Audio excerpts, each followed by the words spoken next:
Hey darlings, welcome back to Meghan and Harry Tales, where we bring the truth to the palace gates and clap back at the royal rumour mill. So apparently another royal expert is crying wolf again, claiming that Prince Harry's life is still dominated by the struggles of being the second born. Oh really? Is that the best they've got now? The same recycled sob story to make William look like the long-suffering hero and Harry the broken brat? Well, not today. Because today we're flipping the script, setting the record straight, and exposing how Prince Harry, not William, is the one who rose above the royal machinery, and how the real emotional struggle might just be happening behind palace walls, with the so-called heir himself. For years, people have said that Prince Harry is always struggling because he is the spare. They see him as the lost brother, forever in the shadow of William, the heir.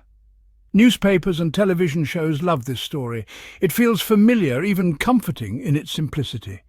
But real life is never so simple. The idea that Harry's only challenge was being second-born misses the true picture.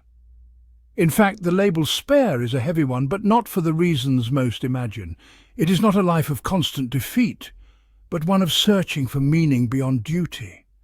When people talk about Harry's struggles, they often forget just how much he has chosen for himself. Yes, he faced hardships, but is that not true of us all? The important thing is what he did with those difficulties. Perhaps the real story is not about Harry's struggle to fit in, but about his bravery to step out.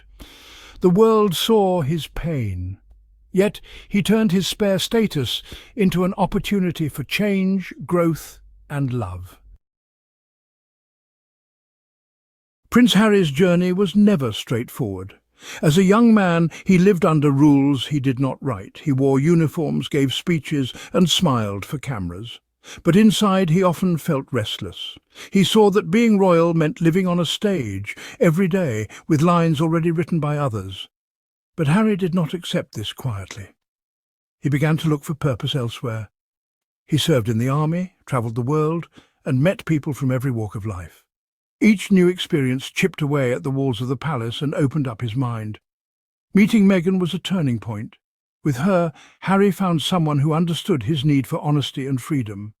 Together they stepped away from the old patterns. They broke free from the endless duties, the press, and even their royal titles. This was not a selfish escape, but a brave leap into the unknown. In doing so, Harry showed that freedom is worth the risk. He chose happiness over tradition. He taught us all that sometimes breaking the rules is the only way to truly find yourself. Being the second-born is often seen as a disadvantage. People call it second-born syndrome, as if the younger child is always left behind. But look closer, and you'll see the unique gifts this position brings. Without the weight of being the heir, Harry could see the world through a different lens. He learned to adapt, to support, and to question things others took for granted. He saw how rules could both protect and trap. Where William's path was fixed, Harry's had room to twist and turn. The space to explore, to make mistakes, and to grow gave him a wide horizon. Harry's perspective allowed him to connect with people outside the royal bubble. He became a champion for veterans, for mental health, and for those who felt voiceless. His empathy grew from living in the shadow, but also from stepping out of it. This perspective, born of being the spare, became Harry's great strength. It gave him the courage to break away and the wisdom to help others do the same. Now, let us turn to Prince William. His story is often told as one of calm, steady leadership. But beneath that calm, there is a great weight. William's life was mapped out from the day he was born. Every decision, every emotion is measured against the crown he will one day wear. He cannot simply walk away. The rules are his to uphold, not to question. This is both his duty and his burden. The world expects him to be strong, sensible, and always in control. There is little space for doubt or weakness. William's emotional struggle is quieter, but perhaps deeper. He must hide his feelings, even from himself at times. He must put the monarchy first, his own needs second. The pressure to conform, to never disappoint, is relentless. It is not freedom, but a golden cage. In this way, William's struggle is the harder one. While Harry found a way out, William remains inside, carrying the hopes and traditions of 1,000 years.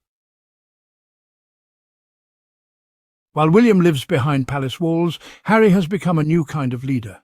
He speaks openly about his pain, his mistakes, and his hopes.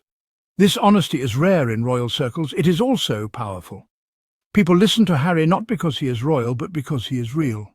Through his charities, interviews, and public work, Harry has touched lives far beyond Britain. He talks about mental health, grief, and the struggle to belong. He does not pretend to be perfect. Instead, he shows that true strength comes from vulnerability. This openness has made Harry more influential than many expected. He has inspired people to seek help, to speak out, and to choose their own paths. His work feels genuine, driven by experience rather than duty alone. In stepping away, Harry found not just happiness, but a way to help others. His influence comes from living his truth, not from following old scripts. As we come to the end of our tale, what can we learn from these two brothers? The greatest struggle is not being the spare or the heir. It is living by rules that are not your own. Harry shows us the courage it takes to choose a different path, even when the world is watching. William's journey is one of duty, sacrifice, and tradition. He carries a burden few can imagine, but Harry's journey is one of freedom, honesty, and love. He stepped outside the palace walls and discovered what truly mattered. The media may tell us that Harry is a lost soul, but perhaps he's the brave one. He reminds us that the real victory is to live with purpose and heart, not just to follow the crowd. So let us celebrate those who choose love over duty, truth over comfort, and courage over conformity. In the end, that is the greatest lesson from the lives of William and Harry.